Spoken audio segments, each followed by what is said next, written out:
Have you ever noticed that one bad decision rarely hurts us as much as the story we tell ourselves afterward? We skip the workout, miss the deadline, eat the thing we promised ourselves we wouldn't eat, put the project off one more day. And suddenly, we're not just dealing with a missed action, we're dealing with guilt, frustration, disappointment, maybe even embarrassment, and the growing temptation to say, I'll start again Monday. If that's where you find yourself today, this episode is for you, my friend.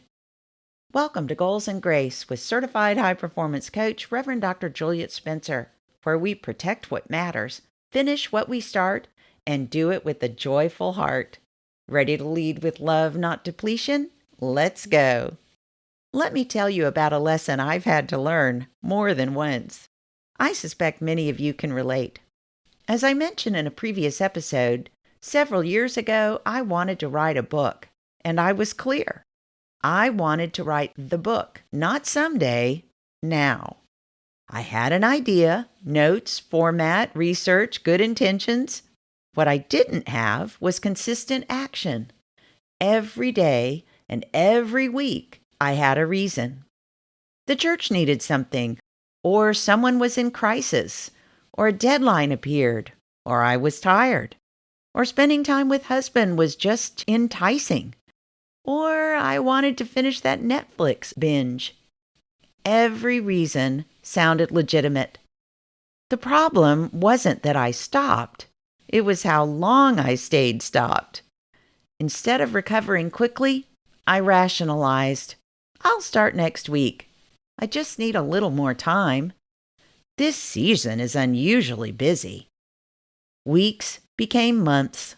Months became years. What finally changed wasn't my schedule. It was my recovery speed. I stopped asking, why can't I stay consistent, and started asking, how quickly can I get back on track? And that question changed everything. It's the difference between rationalizing and recovering. Every time we miss a commitment, we face a choice. Path number 1 is rationalizing. We explain, defend, delay, excuse. We tell ourselves a story that helps us feel better in the moment. Path number 2 is recovery. We acknowledge what happened, we learn what we need to learn, and then we get back into motion. No drama, no shame spiral, no waiting for Monday. Just the next right action. The author and researcher Brené Brown once wrote, "You either walk inside your own story and own it, or you stand outside your story and hustle for your worthiness." Recovery is owning the story. Yep, I missed it. Nope, that's not who I am. And what's my next step? That single question keeps a setback from becoming a pattern. What is my next step? And it's important also to know why this matters so much. It matters because one missed day rarely ruins a goal. One missed week rarely ruins a goal. And in my case, waiting 7 years and rationalizing before finally starting the book again is not going to deter me from the goal. It's just later than I had intended. What hurts us is the growing gap between the miss and the restart. The longer the gap becomes, the easier it is to lose confidence. The longer it becomes, the more likely we are to question ourselves, and the more difficult momentum feels. But high performers are not people who never fall behind. They're people who return faster. In other words, one of the biggest ahas I've had, I learned from my own coaching. Recovery is a skill. When something goes sideways, try this simple sequence. First, release the shame. Take a breath, roll your shoulders back, and simply acknowledge reality. You might just say to yourself, That wasn't my best, but I choose better now. Second, identify one meaningful next step. You don't have to worry about the next 5 or 15 if doing that is going to delay you even further from taking that next step. Just identify one. Number 3, set a timer. Now, as you've heard me say, in fact, in the last episode especially, for me, I like to work in 50-minute blocks.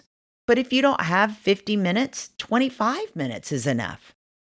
But give yourself a clear finish line. Fourth, celebrate the return. Not because you finished the work, but because you bothered to come back.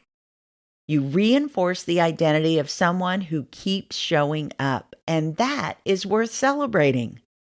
After 7 years, when I recommitted to writing that book, spoke about it on my podcast, and shared it with the world, I celebrated.